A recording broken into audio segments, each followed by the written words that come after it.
Warp drive active.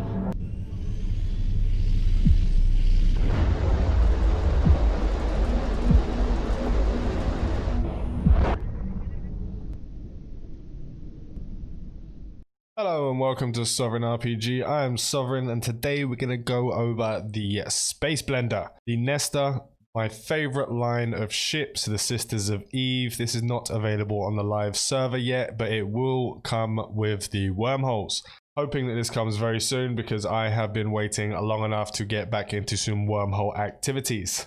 Now, I love this ship in EVE Online for two reasons. It's a great fleet ship if you want to run around with your mates. If you have multiple characters and multiple accounts, you can have multiples of these ships and they work really well in conjunction with each other due to some of the skills on the ship. And I'd just like to add in there, because this is the test server, I'm putting a disclaimer out there. There are some things you'll see in these videos that are not available on the live server yet. Some balance changes may be added before the ships are released. But so far, this Nestor seems really well balanced. It isn't stupidly overpowered, but it is still at a good level. Now, as always, I'll go through the fit. This time, I'll go through the ship's bonuses because on the Bargist, I forgot to do that. Apologies for that. And then at the end of the video, once the fitting has gone over, you'll see a time lapse of it running its T10 in a very, very good time.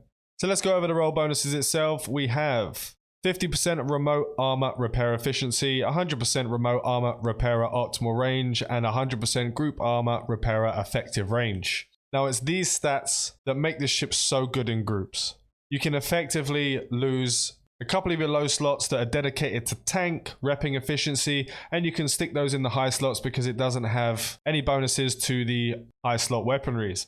So you can stick remote reppers in there, free up some low slots to put more DPS in there, and you can basically just rep each other crossed over. Now, you have to be careful when doing this in EVE Echoes because you can, if you have auto next target on, as soon as you've killed all of the rats, it will automatically move on to your friend, and you don't really want that to happen. So you have to be careful with that one. So it has advanced archaeology bonus per level. Now, this is currently not in the game at all, and it's not even on the test server, so these bonuses don't really help because you can't learn the skill yet. But you have plus 5% cargo hold capacity, plus 5% scan resolution, and plus 1 scan strength. Now, because of the range at which this ship will set, that cargo hold capacity will be really nice to hold fuel in because you can use the group armor boosters to help with some more tank. And the plus 1 scan strength, I'm guessing, will be added some point or it'll be taken away when it comes to searching down wormholes or different anomalies when you actually have to scan them down.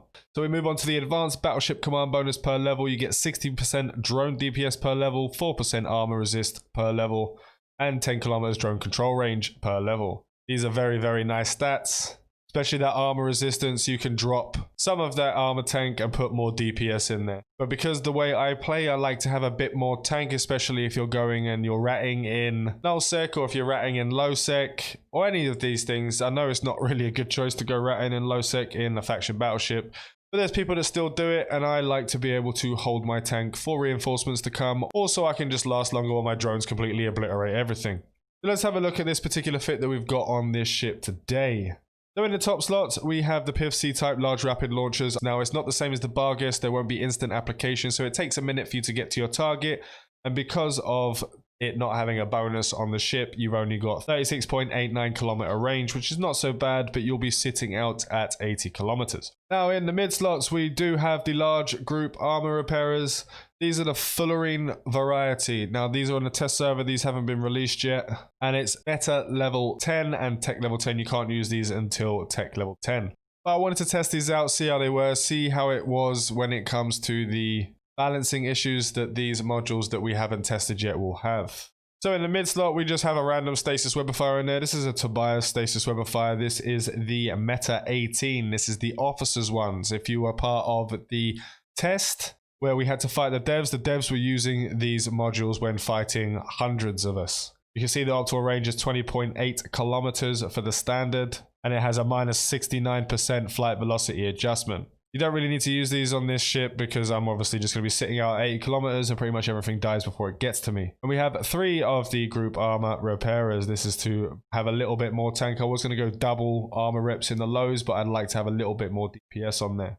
So in the mid slots, we have the Caldari Navy Wasp. This is the faction drones. These are not available on the live server yet. I just wanted to showcase some of these new things that we're allowed to show. And I think it's good for everyone to see what might be coming in the future.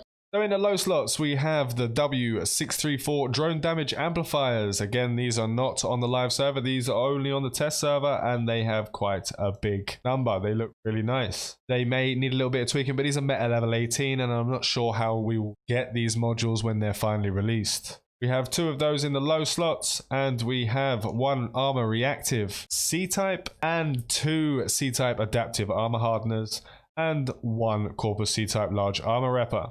Now, because of the skills, you can see it's almost at 1,400. All the skills are 555. But I thought we'd have a little bit of fun with the Nestor. It is one of my favorite ships. I use them in wormholes all the time, in C5 wormholes, fighting in groups. We used to make a lot of ISK. Now, moving on to the rigs, we have 2 drone speed augmenter 4s and 1 drone firepower augmenter 4. In the engineering rigs, we have 3 capacitor control circuit 4s. When you have really high skills in engineering, 3 CCCs are better than doing a mix and match of CCCs and semis. It's just a better option right now. So let's go through some cold stats. So our offensive DPS is 1,796.76. 386 of that is missile damage, and 1,410 is drone damage at 85 kilometers on the drone control range. Now in defenses as cold, we have 151,000 defense EHP. We have 35k in the shield hit points, but this is an armor tank, so we have 40k in the armor. It starts off with 60% EM, 48% thermal, 49% kinetic, and 28 explosive. It has really high resist because of that plus 4% for each advanced battleship skill. The capacitor is stable and massively highly stable. This will be different if you're flying in a fleet. When you've got those remote armor repairers in the top, they do take a hell of a lot of capacitor. Into the targeting, we have 131 scan resolution, quite low, and it takes a long time because we're doing sweet poisons with their sensor dampeners. And it has a max lock targets of 7, which makes it quite good when you just want to grab all the frigates and destroyers first to get them gone quickly. In the navigation, we have a 6.84 second warp preparation time. That is insane for a battleship at standard with no rigs and no lows in inertia.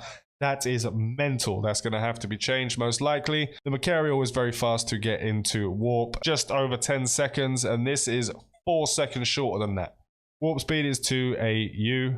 And it has a speed of 139.2, but we'll be sitting still at 80 kilometers. We don't really need to do anything else, as you'll see in the time lapse at the end.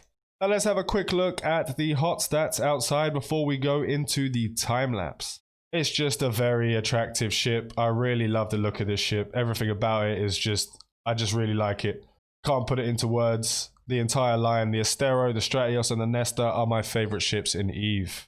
So let's do some activations. We'll turn on our adaptives, our reactive, and we'll turn on the 2 drone damage amplifiers, and we'll have a look at some of these stats over here. So we are sitting at 2,677.29 DPS, 2,291 of that is the drones. Going to our defenses, we are sitting at 78, 72, 72, and 61. These will change once you start getting hit by the reactive. It is more than enough you'll need, as you'll see later on. As you can see, the capacitor's got no changes there. There's no changes with the scan resolution or the navigation. Everything is still the same. So I thought I'd just give you a little showcase of the Nestor. Very beautiful ship, very powerful ship. I'm definitely looking forward to this coming into the live servers. This will be my main ratting ship, and it will be my main fleet ratting ship when we finally get wormholes, if it's anyway in the same as EVE Online. I'll definitely be using the Stratios as my main PvP ship. I love everything about that ship, and I'll be doing a video on that very soon.